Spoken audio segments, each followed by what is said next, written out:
The morning air on planet Kepler 438b felt thick and heavy as Dae-ho Kim stepped outside the mining colony's main building.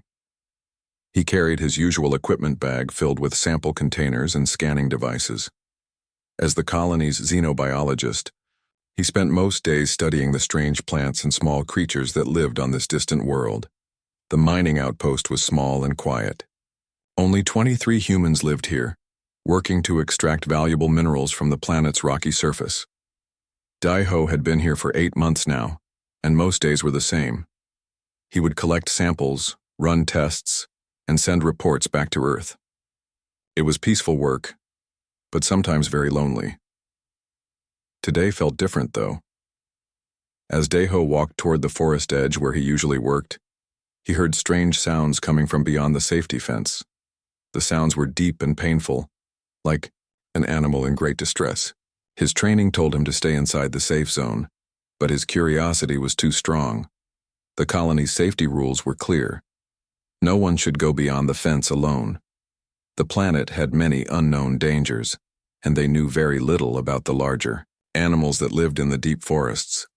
But Dae-ho had always been the type of person who wanted to help when he heard something suffering. He checked his emergency communicator and made sure his stunner was charged.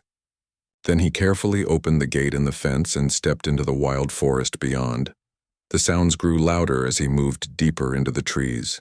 Through the thick plants and twisted branches, Dae-ho saw something that made him stop breathing for a moment. A massive creature lay on its side near a small clearing. The being was unlike anything he had ever seen before. The creature stood nearly 3 meters tall even while lying down. Its body was covered in dark scales that looked like polished black stone.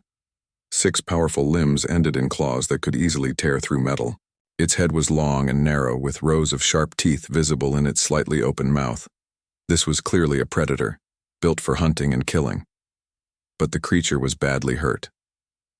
Dark blood pooled around several deep wounds on its side and legs. Its breathing was slow and labored. Dae-ho could see that without help, this magnificent animal would die soon. As he watched, 2 small shapes moved from behind the injured creature. They were clearly the offspring of the larger animal, but they were tiny in comparison.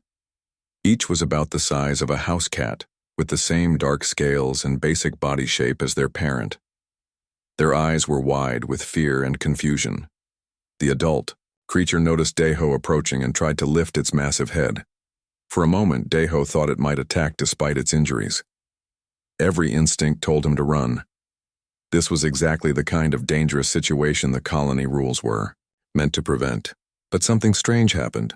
Instead of showing aggression, the creature looked directly into Dae-ho's eyes. There was intelligence there, a kind of awareness that Dae-ho had never seen in a wild animal. The creature was studying him just as carefully as he was studying. Dae-ho took a small step forward, moving very slowly and keeping his hands visible. The creature watched but did not react with hostility. The 2 small cubs stayed close to their parent, making soft chirping sounds that seemed to be calls for comfort. The injured creature tried to move again, but its strength was failing. It looked at its cubs, then at Dae-ho, then back at its cubs. Dae-ho could almost see the creature thinking, making some kind of difficult decision. What happened next would change everything for Dae-ho and the mining colony. The massive predator, using what might have been its last bit of strength, gently pushed its 2 cubs toward the human. The cubs resisted at first, wanting to stay close to their parent. But the adult creature made a series of low, rumbling sounds that seemed to calm them. Then the creature did something that amazed Dae-ho completely. It lifted one of its clawed hands and placed it against its own chest, right over where its heart would be. Then it pointed that same hand toward Dae-ho.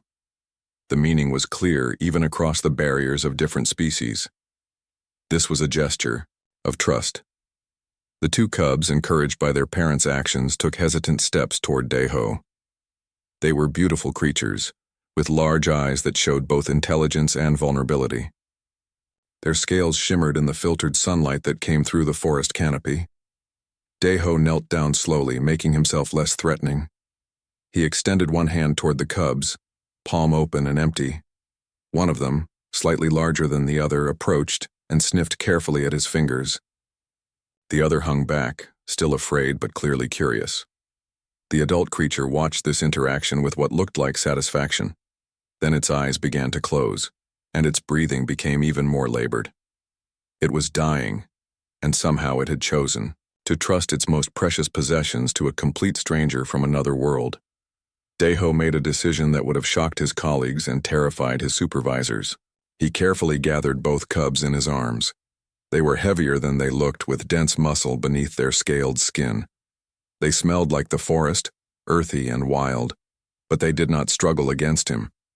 He looked back at the adult creature and saw that it was still watching. With its remaining strength, it made one more gesture. It touched its chest again, then reached out toward Deho and the cubs.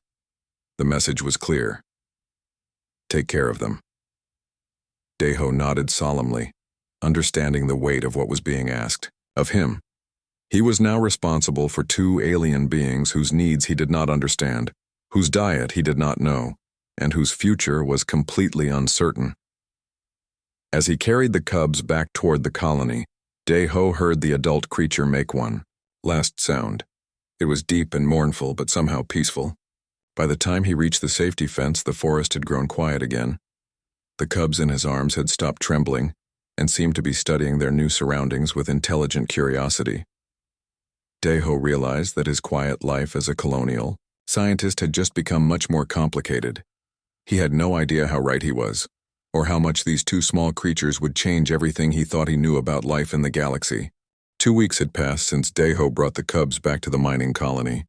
He had named them Nira and Vex, after ancient Korean words meaning to care for and to protect. The names seemed right for these remarkable creatures who had already begun to change his life in ways he never expected. Keeping the cubs in his quarters was against every rule in the colony handbook. Mining supervisor Yeon-Suk Park had made this very clear during their heated argument 3 days ago. She stood in his doorway, pointing at the cubs who were curled up together on his bed, and demanded he remove them immediately. "This is a mining operation, not a zoo," Yeon-Suk had said, her voice sharp with authority. "Those creatures could be dangerous. We don't know what they eat, how they grow, or what they might do when they get bigger. I should report this violation to headquarters right now." But botanist So-Young Lee had arrived just in time to support Deho's decision. She was fascinated by the cubs' behavior and had been helping him study their needs.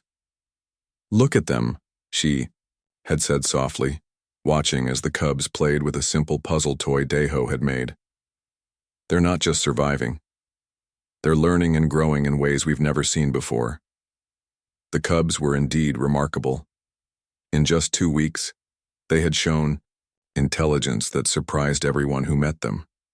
They had quickly learned to recognize different humans by sight and smell. They understood basic gestures like pointing and could follow simple commands. Most amazingly, they had figured out how to open doors, operate light switches, and even use the basic computer terminals. Nira, the larger of the two cubs, was bold and curious.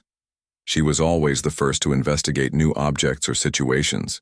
She had claimed Deho's desk chair as her favorite sleeping spot and would often watch him work with intense attention. Vex was smaller and more cautious, but equally intelligent. He preferred to observe from a distance before approaching anything new, and he had developed a habit of bringing Deho small objects he found interesting. Dr. Hyunwoo Choi had been taking care of the adult creature in the medical bay. The massive predator had survived its injuries, though recovery was slow. Through careful observation and basic communication attempts, they had learned some important facts about the species. The adult creature, whom Deho had started calling Kalen, belonged to a species that lived by strict honor codes. Dr. Choi had noticed specific scars on Kalen's body that suggested ritual combat.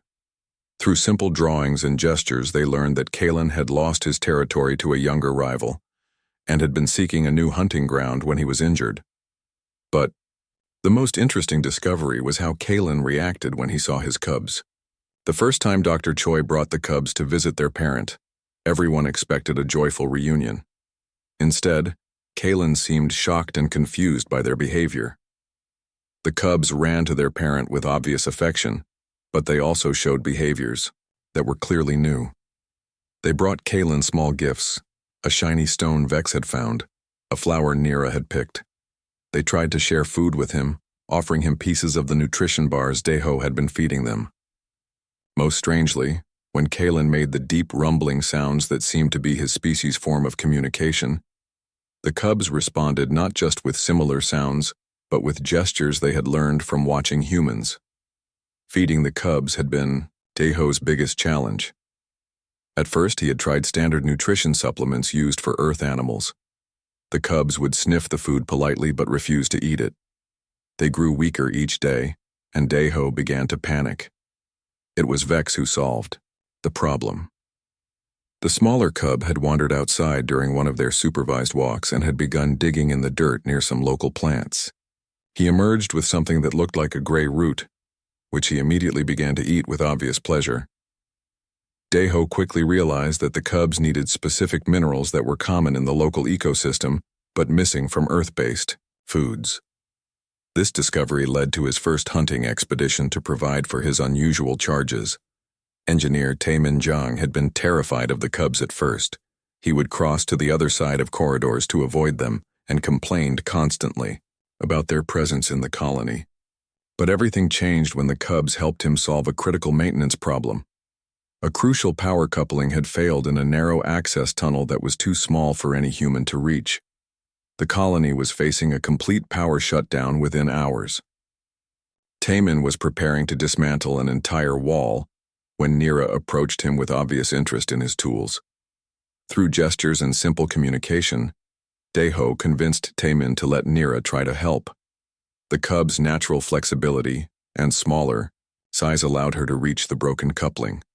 More importantly, her sharp claws and precise motor control let her make repairs that would have been impossible for human hands. From that day forward, Taemin became one of the cubs' strongest supporters. He began creating specialized tools designed for their unique anatomy. In return, they helped him with maintenance tasks that had previously been nearly impossible. Communications specialist Minho Seo had managed to establish contact with a Galactic Council exploration ship that was passing through their sector. When he reported the situation with the cubs and their parent, the reaction was immediate and intense. The Galactic Council knew of Kalen's species, though they had never been formally contacted. They were known throughout this region of space as solitary apex predators with advanced intelligence, but no interest in galactic civilization. The idea that one of them was cooperating with humans, and that human methods were apparently changing their cubs' development, caused excitement among xenobiologists across the galaxy. As Deho sat in his quarters that evening, watching Nira and Vex play a complex game they had invented using various objects from around the room, he realized that they were all part of something much bigger than anyone had imagined. The cubs were not just surviving under human care, they were evolving in ways their species had never experienced before. The question was whether the rest of their species would see this as progress, or as a dangerous corruption of their ancient ways. 1 month after finding the cubs, Deho had developed a daily routine that would have seemed impossible just weeks before. Each morning he would wake to find Nira and Vex already alert and waiting for him, their large eyes bright with intelligence and anticipation for the day ahead. The cubs had grown noticeably larger, now reaching up to Deho's waist when they stood on their hind legs. Their scales had become more pronounced, taking on an almost metallic sheen that shifted colors in different light. But more importantly, their minds had developed in ways that amazed everyone in the colony. Unlike their species' natural tendency toward solitary behavior, Nira and Vex had learned to work together on complex tasks. Deho discovered this when he gave them a puzzle box designed for advanced problem-solving. Instead of competing for access to the box, as most predatory species would do, the cubs developed a system of cooperation. Nira would manipulate the mechanical components while Vex would study the patterns and guide her movements with soft chirping sounds. When they finally opened the box together, they shared the treat inside equally, even though Nira could have easily claimed it all for herself. This behavior fascinated Dr. Hyun-Woo Choi, who had been documenting their development. In their natural environment, he explained to the gathered colonists, cubs of this species are taught independence through harsh trials. The strongest survive by learning to rely only on themselves. What we're seeing here challenges everything we thought we knew about their psychology. The cubs had also become invaluable helpers in Deho's research work. Their natural senses were far superior to human equipment in many ways. They could detect mineral deposits through smell and subtle vibrations in the ground. When Deho took them on his daily sample collection trips, they would often lead him to areas rich in rare elements that his scanners had missed completely. Engineer Taimin Zhang had become completely transformed in his attitude toward the cubs. After that first successful repair mission, he had begun designing specialized equipment just for them. He created lightweight tools that fit their claws perfectly and developed a communication system using colored lights that they could understand easily. The cubs seemed to enjoy having jobs to do. They would often seek out Taimin when they sensed equipment problems, guiding him to failing systems before his instruments detected any issues. Their natural ability to move through tight spaces had made them the colony's most effective maintenance team. They don't just help because we feed them, Taimin explained to a skeptical Yunsuk Park. They understand that we're all part of something together. They want to contribute. But it was their relationship with their parent that provided the most dramatic evidence of how much they had changed. Kalen was now fully recovered and mobile, though he chose to remain in the colony rather than return to the wild. Dr. Choi had set up a large space for him in one of the unused storage buildings, where he could move freely while remaining close to his cubs. The reunion between parent and offspring had been unlike anything anyone expected. In the wild, cubs of their species would demonstrate their strength and independence to their parent. They would compete for attention and show off their hunting skills. Instead, Nira and Vex approached Kalen with gentle affection. They brought him small gifts and tried to engage him in the cooperative games they had learned. Most shocking of all, when Kalen made the traditional challenging sounds that should have prompted aggressive responses, the cubs responded with the comforting sounds they had learned from humans. Kalen seemed deeply confused by this behavior at first. He would pace around his space, making the low, rumbling sounds that Dr. Choi had identified as expressions of uncertainty. But gradually, something remarkable began to happen. Kalen started responding to his cub's gentleness with gentleness of his own. Communications specialist Minho Seo had been working with increasingly excited scientists from the Galactic Council. The news of the human-raised cubs had spread throughout the scientific community, drawing attention from researchers across multiple star systems. They want to send a formal observation team, Minho reported during one of the colony's weekly meetings. But they're also concerned. There are species in the council who have had negative encounters with Kalen's people in the past. They're worried about what this development might mean. Research Director Jiwon Kang had been documenting everything carefully. Her reports to Earth contained detailed observations of the cubs' development and their impact on both their parent and the human colonists. "We're witnessing something unprecedented," she wrote in her latest report. "These cubs are developing capabilities that their species has never shown before. They demonstrate empathy, cooperative problem-solving, and what can only be described as moral reasoning. They understand concepts like fairness and reciprocity that seem to be absent from their parents' natural behavior." But the most significant development came when other members of Kalen's species began appearing near the colony. Long-range sensors detected at least 3 adult individuals moving through the forest, always staying just outside the colony's detection range but clearly observing. Kalen's behavior changed when these visitors arrived. He became more agitated, pacing more frequently and making new sounds that the cubs seemed to understand but that worried the humans. Through careful observation, Dr. Choi realized that Kalen was being challenged by other members of his species. In their culture, Dr. Choi explained to the worried colonists, allowing cubs to be raised by another species would be seen as the ultimate failure. These visitors are probably here to reclaim the cubs or to punish Kalen for his weakness. But when the first confrontation finally came, everyone was surprised by what happened. A large adult of Kalen's species approached the colony's outer fence, making the traditional challenge calls. Kalen responded by bringing Nira and Vex to the fence where the challenger could see them. The cubs, now confident and strong, approached the strange adult without fear. But instead of showing submission or aggression, They demonstrated the cooperative behaviors they had learned. Working together, they solved a complex puzzle that Tae-min had set up, shared the reward equally, and then approached the challenger with the same gentle affection they showed to all their friends. The challenger's reaction was visible even to the human observers. The massive predator seemed completely bewildered by this display. These cubs were clearly strong and intelligent, but they showed none of the competitive aggression that should have been their defining characteristic. As the challenger retreated into the forest, clearly confused by what he had witnessed, Daeho realized that they were approaching a critical moment. The cubs were no longer just learning to survive in a human environment. They were becoming something new, something that might change both species forever. But whether the rest of Kalen's species would accept this change or see it as a threat that needed to be eliminated remained to be seen. 2 months after the first encounter, the inevitable confrontation finally arrived. Daeho was conducting his morning research when the colony's alarm system activated. Security Chief Eun-jung Kim's voice echoed through the communication system. Steady but tense. All personnel to secure positions. We have multiple large contacts approaching the colony perimeter. Repeat, multiple large contacts approaching.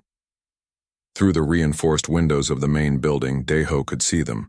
7 massive predators emerged from the forest, moving with the coordinated precision of experienced hunters. They were all similar to Kalen in size and build, but their scales showed different patterns and their movements carried an unmistakable air of aggression. The leader of the group was clearly the largest and most battle-scarred of the visitors. Later they would learn his name was Thane, the same rival who had defeated Kalen months ago. His scales were a darker shade than the others, marked with ritual scars that spoke of many victories in combat. Kalen emerged from his building and approached the fence, his posture showing a mixture of resignation and determination.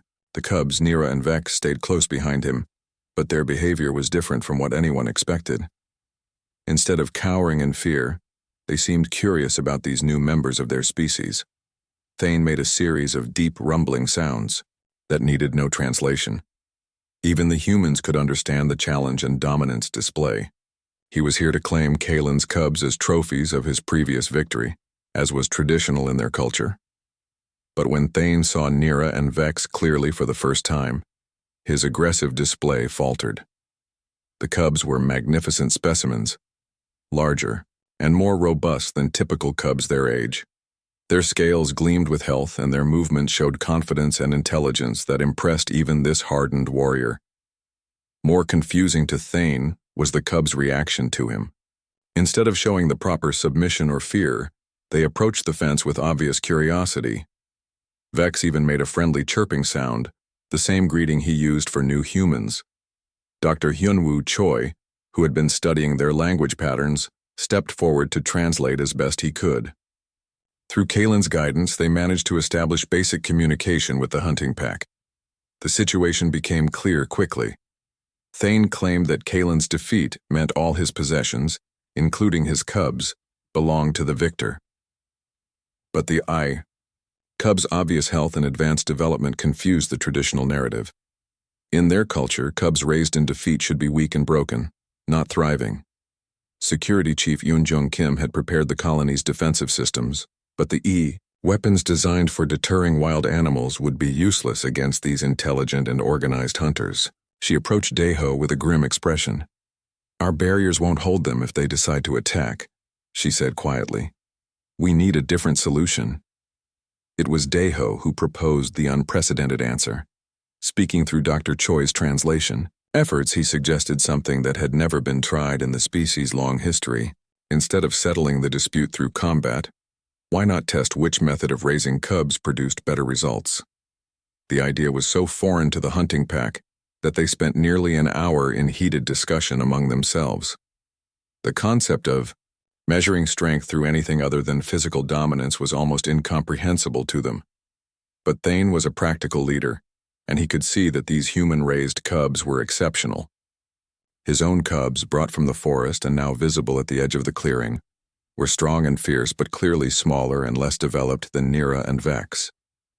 Research Director Ji-won Kang quickly organized a series of tests that would demonstrate different types of strength and intelligence.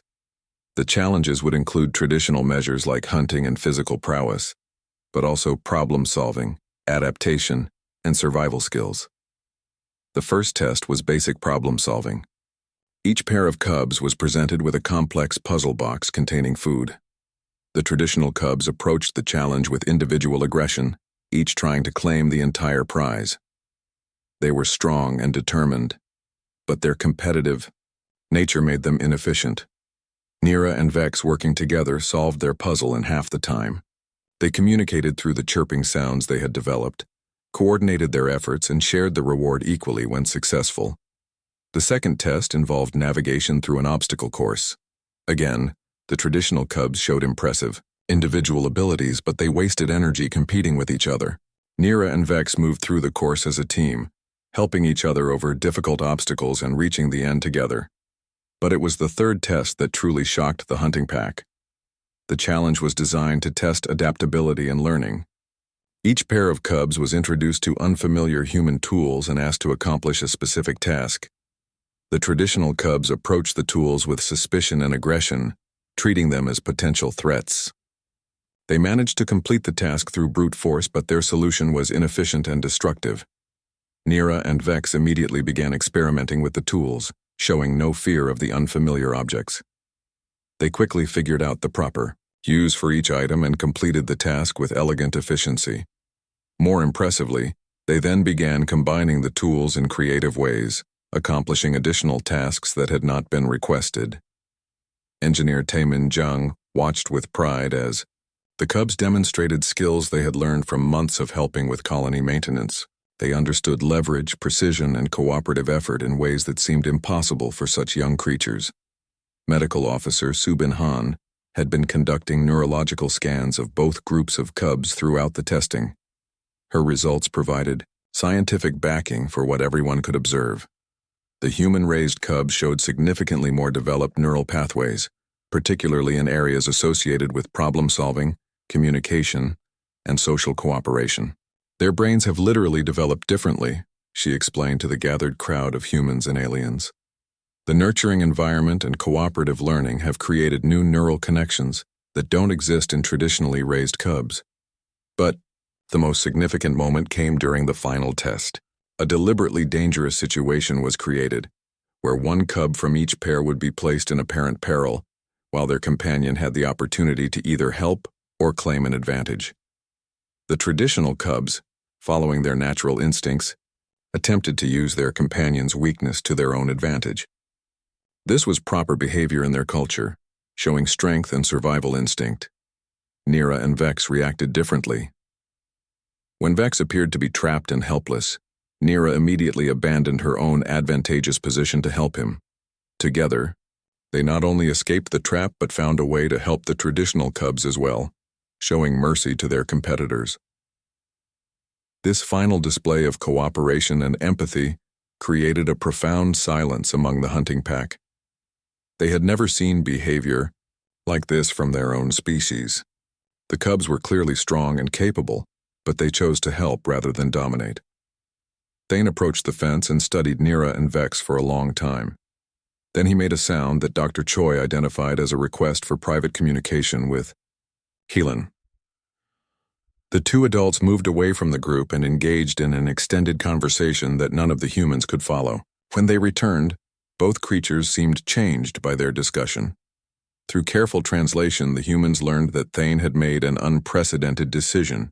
Instead of claiming the cubs through right of conquest, he wanted to understand how this new method of raising young could benefit his own offspring.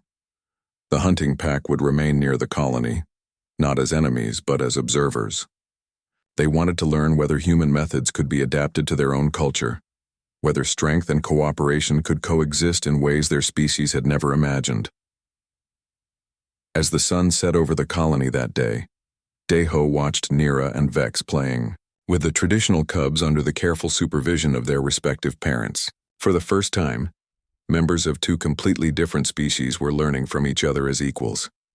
The test had proved more than anyone expected. It had shown that strength could take many forms, and that the human capacity for nurturing could transform even the most predatory species into something greater than they had ever been before. 3 months after the first encounter, the mining colony had transformed into something nobody could have imagined.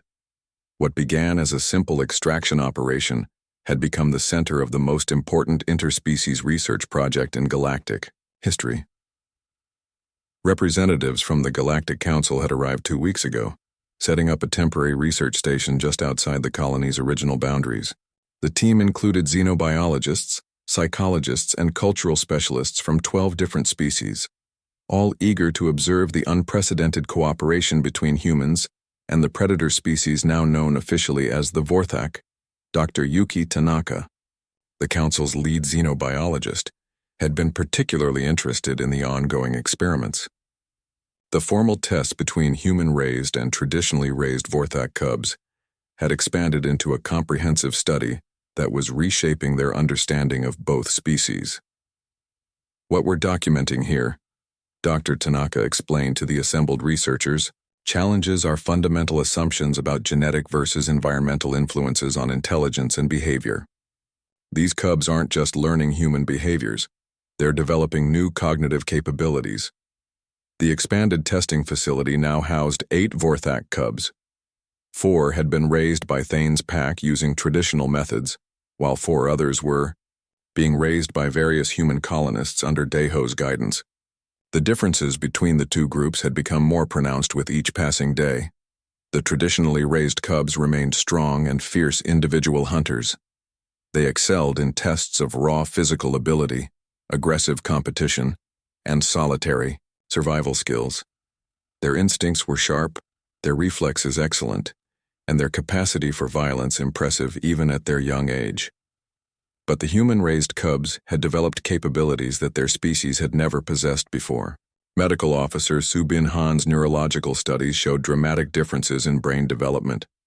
The areas responsible for empathy, complex problem-solving, and social cooperation had grown significantly larger in the human-raised group. It's not just learned behavior, Subin explained to the research team. Their brains have physically adapted to process information in ways that traditional Vorthak cannot. They're becoming something genuinely new. The most dramatic demonstration came during a complex survival scenario designed by the Council researchers. Both groups of cubs were placed in an unfamiliar environment, with limited resources and multiple challenges that required different types of skills to overcome. The traditional cubs performed exactly as expected. They competed fiercely for resources, established dominance hierarchies, and solved problems through individual strength and cunning. They succeeded in the basic survival tasks, but at significant cost to group cohesion and efficiency. The human-raised cubs approached the same challenges completely differently. Led by Nira and Vex, they immediately began sharing information and resources. They identified each individual's strengths and assigned tasks accordingly. When faced with problems too complex for any single cub to solve, they worked together to develop innovative solutions.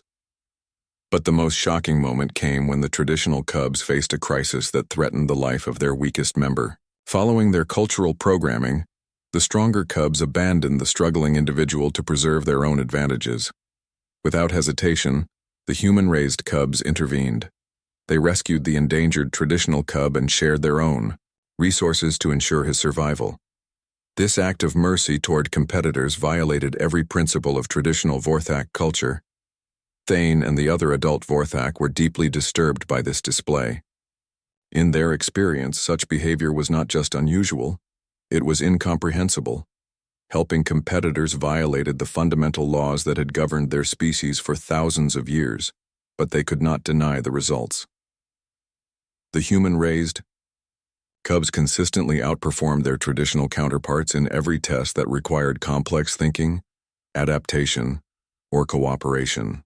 They were not weaker because of their compassionate nature. They were demonstrably superior. Communications specialist Minho Seo had been working with the Council's linguistic experts to establish better communication protocols. Through their combined efforts, they were finally able to have detailed conversations with the adult Vorthak about their culture and beliefs. What emerged was a picture of a species trapped by their own evolutionary success. For millennia, the Vorthak had survived as apex predators through individual strength and aggressive competition. These traits had served them well in their harsh natural environment, but they had also prevented the development of complex civilization. They never learned to build on each other's achievements, explained Dr. Tanaka. Each generation starts over from the beginning because cooperation and knowledge sharing are seen as signs of weakness. They're individually brilliant but collectively limited. The breakthrough came when Kalen made an unprecedented decision. Speaking through the translation system, he formally requested that Thane be allowed to observe the human child rearing methods directly. This was not just about the cubs anymore. It was about the future of their entire species. Research director Jiwon Kang worked with Daeho to develop a structured program that could demonstrate human nurturing techniques to adult Vorthak. The program emphasized patience, positive reinforcement, collaborative problem solving, and the gradual building of trust and affection. The first lesson involved a simple puzzle that required cooperation between adult and cub to solve. In traditional Vorthak culture, adults would challenge cubs to solve such problems alone, punishing failure and rewarding only individual success. Daeho demonstrated a different approach. Working with Vex, he provided gentle guidance and encouragement. When Vex struggled with part of the puzzle, Daeho offered hints and support rather than criticism. When they solved it together, both shared in the celebration of success. Thane watched this interaction with obvious confusion and growing interest. The cub was clearly learning and developing confidence, but the human's role was unlike anything in Vorthak experience. The adult was sharing power and knowledge rather than hoarding it. Engineer Taimin Jiang had developed specialized tools that allowed adult Vorthak to participate in collaborative tasks with humans. These projects provided opportunities for both species to contribute their unique strengths while learning from each other. The first successful human Vorthak engineering project was a water purification system that combined human technology with Vorthak environmental sensing abilities. Working together, they created something more efficient and effective than either species could have achieved alone.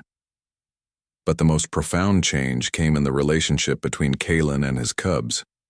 Following Daeho's example, Kalen began responding to his offspring with gentle encouragement rather than harsh challenges. The results were immediately visible. Nira and Vex flourished under their parents' newfound affection. Their confidence grew, their learning accelerated, and their bond with Kalen became stronger than any traditional parent-cub relationship. They were becoming a family in the human sense of the word, united by love rather than just biological obligation. Other members of Thane's pack began requesting similar guidance. Adult Vorthak, who had never experienced affection from their own parents, were learning to show love to their cubs. The emotional awakening was dramatic and sometimes overwhelming for these powerful predators. Dr. Subin Han documented neurological changes in the adult Vorthak as well. Their brains showed new activity in areas associated with empathy and social bonding. Like their cubs, they were evolving beyond their original biological programming. The council researchers were astounded by the speed and depth of these changes. What should have taken generations of evolutionary development was happening in months through cultural learning and environmental adaptation. We're witnessing the birth of a new form of civilization, Dr. Tanaka reported to the Galactic Council. The Vorthak aren't just learning human behaviors. They're developing the capacity for complex social organization that could transform them from isolated predators into a spacefaring culture. As the formal observation period neared its end, it became clear that something unprecedented was emerging. The combination of Vorthak's strength and intelligence with human empathy and cooperation was creating possibilities that neither species could achieve alone. The question was no longer whether this experiment was successful.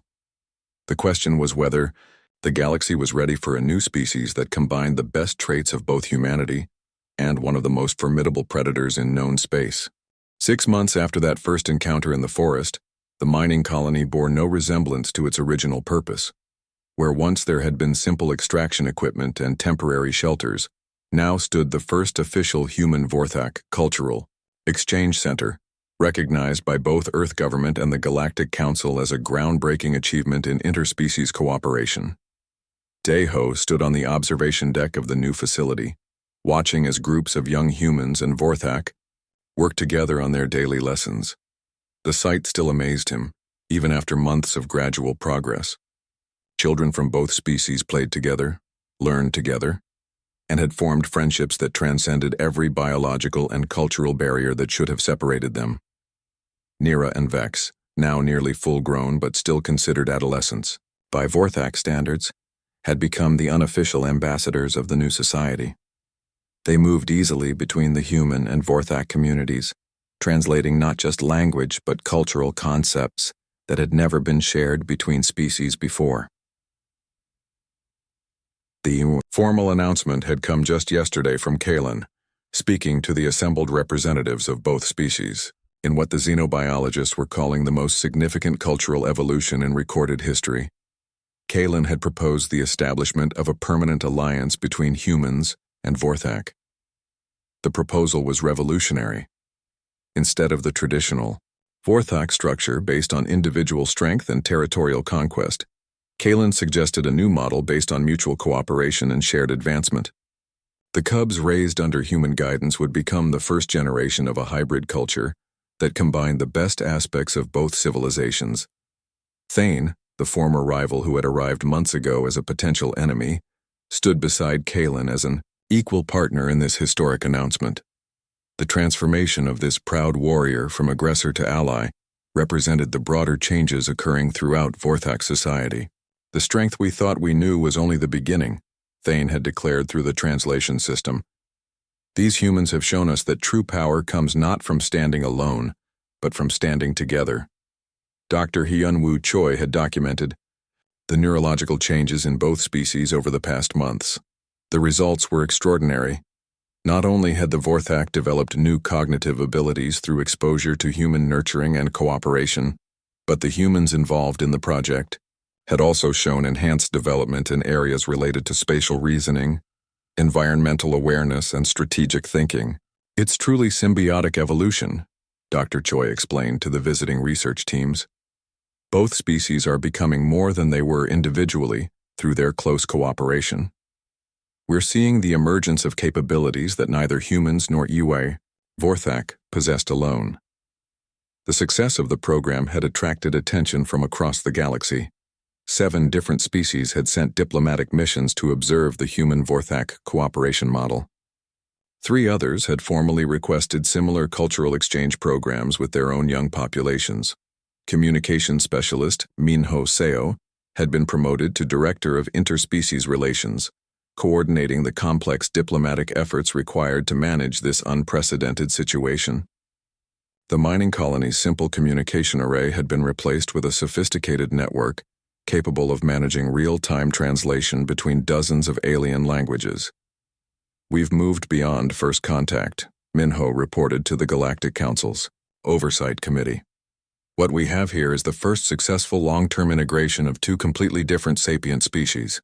The implications for galactic civilization are enormous. The practical applications of human-Vorthak cooperation had exceeded everyone's expectations.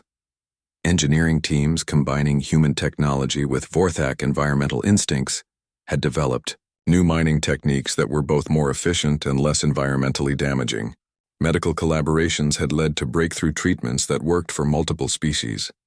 But perhaps most importantly, the security applications had caught the attention of every major galactic power. The combination of human strategic thinking with Vorthak combat abilities had created the most effective peacekeeping force ever assembled. When territorial disputes arose between other species, human Vorthak mediation teams achieved resolution rates that exceeded traditional diplomatic methods by over 200%. Engineer Tai-Min Jang had been working with adult Vorthak to develop new technologies that neither species could create alone. Their latest project, a spacecraft design that incorporated Vorthak sensory abilities with human engineering principles, had attracted investment offers from across the galaxy. They understand space in ways we never could, Tai-Min explained to the design committee. They can sense gravitational fields, electromagnetic variations, and stellar radiation patterns that our instruments can barely detect. Combined with our manufacturing capabilities, we can build ships that navigate space more efficiently than anything currently in service. Research Director Jiwon Kang had been appointed to head the new Interspecies Development Institute, a joint, human Vorthak organization dedicated to expanding their cooperation model to other species and locations. Plans were already underway to establish similar exchange centers on 5 different worlds. The Vorthak bring more than just physical capabilities, Jiwon noted in her latest report to Earth. Their mental resilience, their ability to adapt to extreme environments, and their natural problem-solving instincts complement human creativity and social organization perfectly. We're stronger together than either species ever was alone. The transformation was most visible in the children. Young humans who had grown up alongside Vorthak cubs showed enhanced physical coordination, improved environmental awareness, and an instinctive understanding of group dynamics that impressed educators from both species. Meanwhile, Vorthak adolescents, raised with human nurturing, displayed creativity, empathy, and collaborative abilities that their elders had thought impossible. Security Chief Yoon Jung Kim now led integrated patrols of humans and Vorthak that had achieved perfect safety records. The combination of human tactical planning with Vorthak sensory abilities and physical prowess had eliminated most security threats to the expanding facility. Crime is almost non-existent here, Yoon Jung reported to the Oversight Committee. When you have a community where everyone feels valued and protected, where conflicts are resolved through cooperation instead of dominance, antisocial behavior becomes virtually impossible. Medical officer Subin Han's research had revealed that the neurological changes in both species were not just temporary adaptations, but permanent evolutionary developments that were being passed on to new generations. Children born to parents who had participated in the exchange program showed enhanced cognitive abilities from birth. We're witnessing speciation in real time, Subin announced to the gathered scientists. Not through biological mutation, but through cultural evolution that's creating permanent neurological changes. The children being born now represent a new branch of development for both humanity and the Vorthak. But it was the personal relationships that provided the most compelling evidence of the program's success. Daeho had formed a bond with Nira and Vex that transcended any traditional definition of family. They were neither pets nor assistants, but true companions who shared his life as equals. Kalen had requested to learn human concepts of family structure, and through careful guidance from the colony's sociologists, he had developed relationships with other adult Vorthak based on affection and mutual support, rather than dominance hierarchies. The first Vorthak marriages, ceremonies that combined elements from both cultures, had been celebrated just last month. The final validation came when the Galactic Council formally recognized the Human Vorthak Alliance as a unified political entity, with full representation rights. For the first time in galactic history, 2 completely different species had achieved true integration, becoming stronger together than either had been apart. As Daeho watched the sunset over the bustling colony, now home to over 300 humans and nearly 200 Vorthak, he reflected on how much had changed since that morning when he had heard sounds of distress from beyond the safety fence. Nira approached him on the observation deck, her movements now those of a fully mature Vorthak, but retaining the gentle confidence that human nurturing had instilled. She carried a data tablet containing the latest reports from their exploration teams, groups of humans and Vorthak working together to establish new colonies throughout the sector.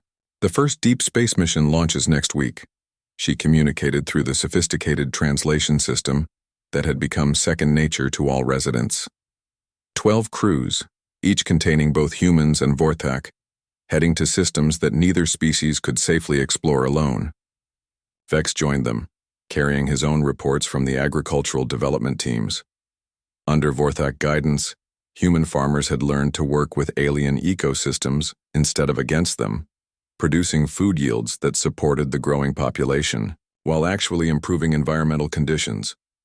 The Council wants to establish 20 more exchange centers within the next 5 years, Vex added. Species throughout the galaxy are requesting partnerships similar to what we've achieved here, as the 3 friends stood together watching the stars emerge in the day.